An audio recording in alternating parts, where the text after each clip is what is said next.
एक पुरानी प्रेम कहानी राहुल और सिया की कहानी भी कुछ अलग नहीं थी। दोनों एक दूसरे से बहुत प्यार करते थे। स्कूल के दिनों में उनकी मुलाकात हुई थी और धीरे धीरे उनकी दोस्ती प्यार में बदल गई। सिया एक सरल और खुशमिजाज लड़की थी, जबकि राहुल थोड़ा शांत और गंभीर था।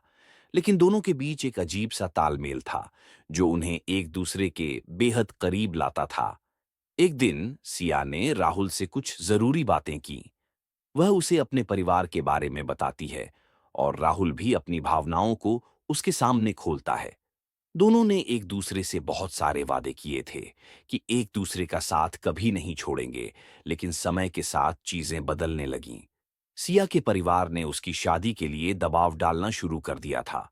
राहुल और सिया दोनों जानते थे कि उनका प्यार अब ज्यादा दिनों तक नहीं चल पाएगा, क्योंकि परिवार की इच्छाओं के सामने उनका प्यार छोटा पड़ने लगा था। एक दिन सिया ने राहुल से मिलने का फैसला किया। उसने उसे कहा, हमारे बीच जो था वह हमेशा रहेगा, लेकिन अब हमें अलग रास्ते पर चलना होगा। राहुल की आंखों में आंसू थे, लेकिन वह जानता था कि सिया का फैसला सही था। वह जानता था कि प्यार के साथ साथ जिंदगी की कुछ जिम्मेदारियां भी होती हैं।